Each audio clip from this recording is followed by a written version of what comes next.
Good morning. It is a beautiful morning here, wherever you are, if it's good afternoon or hey, how are you? My name is Kelsey, and I am a person living in recovery from drugs and alcohol. I identify as a recovering alcoholic and drug addict. I am about 16 and a half years sober now. It has been a long go. I no longer have the desire to drink or use, but I still battle character defects. Talked with a lot of people over the years in recovery, and something that really stood out to me when I was attending recovery meetings for about a decade until COVID hit in 2020, I was regularly attending meetings for 10 years of my life. The past 6.5 years, I have not been in regular attendance. I was at a meeting a few years ago, and the people were still there. They were still wonderful. I will always have a great respect for recovery meetings because recovery gave me a solid foundation to stand on. When I got sober, I had zero God concept.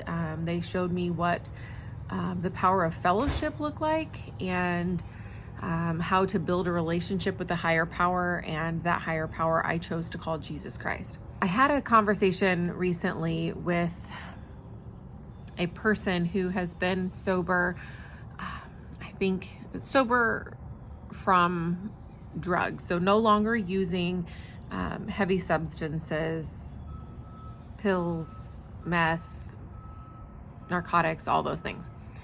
So this person no longer uses those, but has struggled with alcohol over that same period of time. And this person has nearly lost their marriage numerous times. They have damaged relationships with their children because of the alcohol drinking. And something I remember so clearly, and I will never forget, that I was taught in recovery is that addiction is cunning, bath-filling, and powerful. And it is so important to remember the power that it has.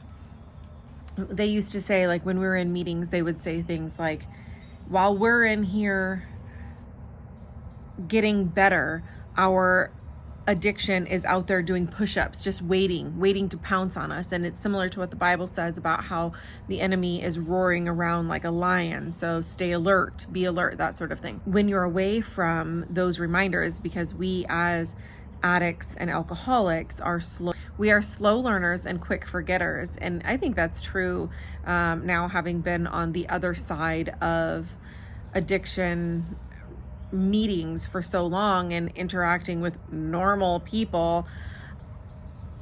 I think that's true for everybody. It is so easy to forget where we've come from. It's so easy to forget Bible verses. It's so easy to forget the things that we have learned that have helped us to succeed along the way. It's also easy to forget how detrimental, and that's the cunning, baffling, and powerful part of addiction, is that we forget how detrimental our disease was to us and to our relationships. So we start romanticizing what, the fun parts of drinking, how it feels to be buzzed and all the things. I personally have come to terms with the fact that I am not someone who can drink. This person in conversation said to me, well, I wasn't an alcoholic because I never got the shakes. I wasn't an alcoholic because I wasn't dependent on the alcohol and I could just stop without going to meetings or anything. Okay. It's hard for me. It's disheartening for me because I know this person very, very well, and I have seen the pain and agony that this person has put their family through, their parents, their wife, their children, all the things. When you hear things like this, it breaks my heart that your mind can lie to you and to tell you that, oh, it's no longer a problem for you. And then comes the cycle of drinking. And I never understand, do we start drinking first and then the symptoms of alcoholism, we start partaking in the behaviors, or are we partaking in the behaviors prior to drinking and we need to drink to numb the mindset that we've put ourselves in? So I don't know if it's the chicken or the egg or what happens, but All I know is that you don't have to, and this is my belief, and I know that for each person it's different. You know, some people think that they can handle something that other people have witnessed you doing or partaking in, and it has been ugly. So the thing is that when we forget what happens as a result of our drinking or drug use, like I had to put myself in the mindset that I know that I can't drink. I never got the shakes. I wasn't dependent. I never woke up and thought, man, I need to drink today. I loved drugs. I never met a drug that I didn't like. I've tried so many drugs that I could list more on the mental health intake than they had listed as things that you have ever tried. But I have lived completely abstinent from all mind-altering substances, including alcohol and marijuana, for the past 16 and a half years, because I know that I lose control when I consume. And I don't like to not be in control of myself, of my mind, of my actions. And I would never want to put the people that I love in an uncomfortable situation. So I think it's important, we have to come to terms with on our own, our belief if we are an addict or an alcoholic. No one can make that decision for you. I can't make this decision for that person who thinks that they don't struggle with alcohol. And I think maybe putting the label of I'm an alcoholic on it is hard for some people. But for me, saying I'm an alcoholic just means I don't partake, and I make it my goal to not consume alcohol ever again. It is my goal that I will never drink alcohol again, because for me it is poison and I don't like who I become. I think it's important. Maybe some people refrain from drinking because they know the power that it has over them. You know, in the Bible it calls it consuming spirits, and some people just can't handle that. And I think there's so much power and peace in being able to say, I can't handle it. I don't do it because I don't like who I become when I drink. I don't like how I treat my kids when I drink. I don't like, that I can't drink without cheating on my spouse. I don't like that I can't drink without having to drink and drive, or I don't like, on and on and on, all the things. Like, I don't like going home and pissing my pants, or, there's a lot of things that happen when you drink. And this person, one of the arguments that they had for me was that, well, when you get drunk, that's when you do stupid stuff. I think if you have to defend your alcoholism or defend your drinking, if you're not an alcoholic, and it makes you angry and you can't have a civilized conversation about it, perhaps you should consider that alcohol might be a problem for you. And if you don't want to say you're an alcoholic, okay, but it's okay to admit if alcohol is a problem for you. It might not be for everybody. For me, I never got the shakes. I never craved alcohol, but I was never able to drink without getting drunk. I never saw the point. Why are we drinking? I'm a full-blown addict, and alcohol is a drug. And if I cannot drink without getting drunk, that's a problem to me. I don't understand the desire to drink socially. I'm like, what are we doing here? Are we getting drunk? I don't understand. I don't know. I just don't get it. So therefore I identify as an alcoholic because I know that alcohol is a problem for me. Being an alcoholic doesn't mean that you have to reek of booze everywhere you go. It doesn't mean that you're red-faced. It doesn't mean that your liver is shutting down. It doesn't mean that you have the shakes and you wake up craving alcohol and you're hungover every day. If you drink and you cannot handle your drinking, that's a problem. If you have half a dozen DUIs on your record, perhaps alcohol is a problem for you.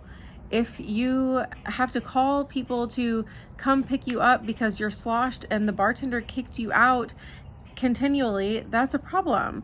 If you are drinking so heavily that you can't remember what happened the night before and you minimize your alcoholism, perhaps you have a problem. It's sad to me to think that our society, the world we live in, is so prone to not being able to function without having alcohol, even at like a family picnic or something like that. I have found so much beauty and freedom in living a life of complete sobriety. There are things that I have never done before that I'm now doing in sobriety, like a garden or raising a family. Like, my children have never had to see me drink or use. I've never been late to pick up my kids anywhere. I've never forgotten my kids. I have never locked my kids in their room at night so I could sleep with Joe Blow from the bar. I grew up with a mom who probably also wouldn't identify as an alcoholic, but had alcoholic behaviors. And I was a victim of that as a kid. Like, I was a little kid that had a mom that cared more about boozing and partying and hanging out with dudes than she did about taking care of her kid. And I never have to be that person because I have come to terms with my limitations. For me, that's what works. And I pray that this person who thinks that drinking is not a problem for them will come to terms with the fact that perhaps it is. And we don't have to have all of the physical symptoms of alcoholism or end up in the mental institution before we say, hey, maybe I just can't do that. And that's okay. And I know, especially some people, it's hard to say I can't do something. But I think there is so much beauty and freedom and power in saying that I know where I'm weak, and I know that in my weakness, God is strong, and I can't do that. So I'm not going to do that because I don't like the repercussions for those choices. I don't like the consequences that come. If you're tired of having to repair your marriage or apologize to your kids, or you have relational issues because of the way you behave, like, man, maybe it's okay to change your behaviors.